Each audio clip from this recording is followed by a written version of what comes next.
you, Nicolene, to speak into the microphone so that we can hear you and the listeners can hear you very clearly. And we are going to start with Zarina, who's going to be just giving us a bit of insight. The school's been around for 140 years. That's a long time.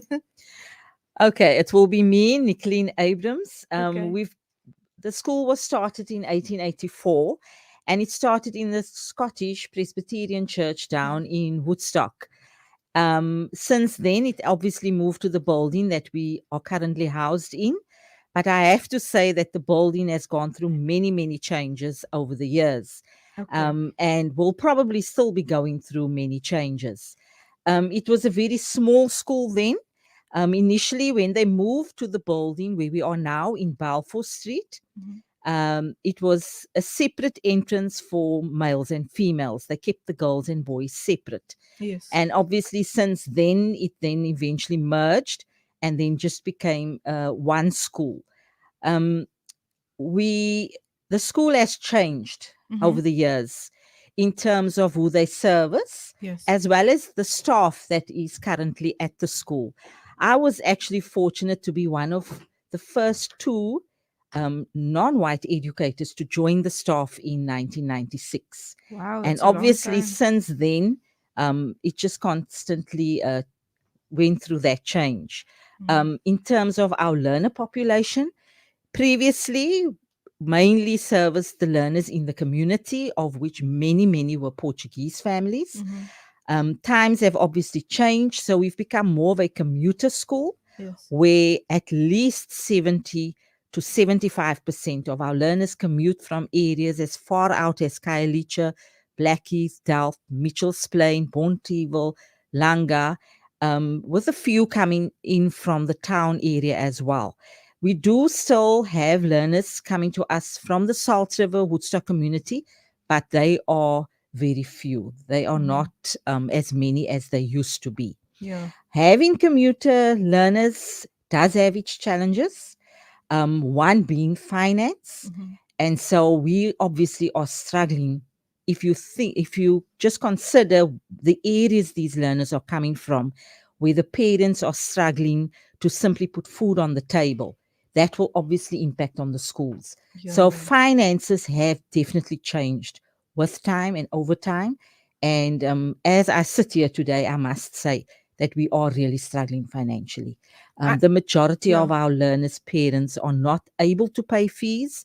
They do the application for fees exemption, but as we know, in the system, that money only gets paid once a year in October, and it's also not to the value or the amount that the school fees are. Yes. So managing with that bits of money isn't always possible. And we also, bearing in mind these learners coming from these various areas, often also come to school hungry. Yes. I often would like to say, consider the school being their safe space. Yes. One thing I must say, they do find it they are able to come and approach us in the event that they are hungry. They often visit Mrs. Barandilla, who is our hospitality consumer studies educator, who has the services of a kitchen. And we've got to the point where we will just make the bread and the spreads available, and then they are able to help themselves. Because learners also try to disguise the fact that they are struggling, and so not to embarrass them. Yes. It's easier to do it that way. A while back, we would make the sandwiches and take them around, but then the learners were a bit reluctant to take off them. Or you had learners who didn't really need to take the sandwiches, taking them. And so we've obviously approached it from a different point of view. Yeah, I think also just in terms of, that aspect, and you mentioned it is a commuter school, but also just to note that we are currently streaming the interview live on our Facebook and YouTube platform. So do go over and like and share this video. The school's been around for 140 years. And as, Nicolene has mentioned, that there is a challenge, a financial challenge that they are facing. And I think it's important to also highlight exactly, the financial challenge is great. I have the background info. I think it's important to mention them mention it on this platform because you are hosting an event coming up. The last, I was at the school, and perhaps we're going to get Mrs. Barandilla to come in here and share that detail. I know that you still had a lot of tickets that you needed to sell. Where are you standing at currently? If you can speak into the microphone. Okay. Good morning to the listeners. Assalamu alaikum. Yes, we are. It's a dinner dance fundraiser, hoping to make money for the school. The school hall can take 200 people, guests, but at the moment we are only sitting on 100. Seriously. Seriously. So the appeal is great. To all the ex-learners out there, we really need your support, and to the businesses too, because if we don't get the support, then this fundraiser will not be profitable at all. Yeah, I want to make an appeal to our listeners. We have a generous community, whenever we have guests coming on this platform and making that appeal. And I think, looking at learners who have benefited from the school in the community, there are so many businesses around here, which, I think it's important to give back as well. So you haven't even sold all the tickets. I was at the school not so long ago. So that is quite concerning. Listeners, I think, you need to definitely dig deep into your pockets and please support this initiative. In terms of the funds being raised, it is being raised to ensure that you can cover the expenses that you have incurred. I know with regards to, can we disclose that details? I think it's important to note that. So we have 515 learners at the school, and on a monthly basis, we don't even have 100 parents that contribute to school fees due to their financial situation.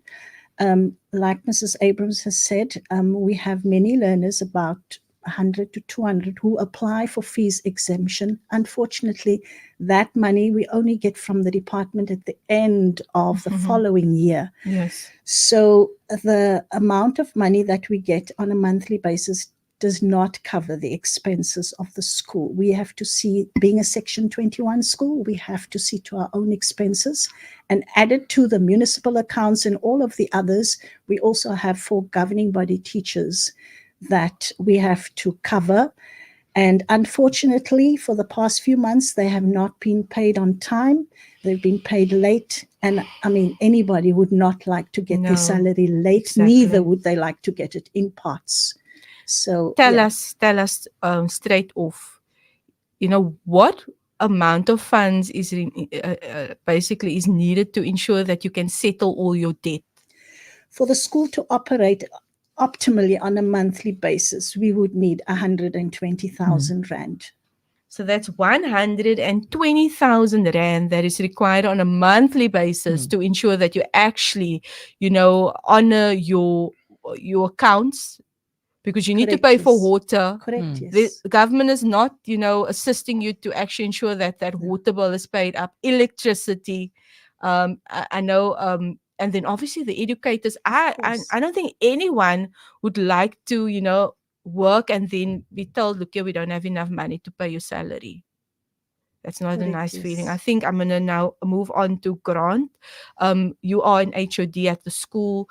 Give us a bit of insight into the curriculum and the education, the quality of education learners are receiving. Many parents, and I think all parents who want to send their child to a school where they know that they're actually going to get quality education. Speak about, that aspect of the school, being around for so long, how you've managed to maintain that.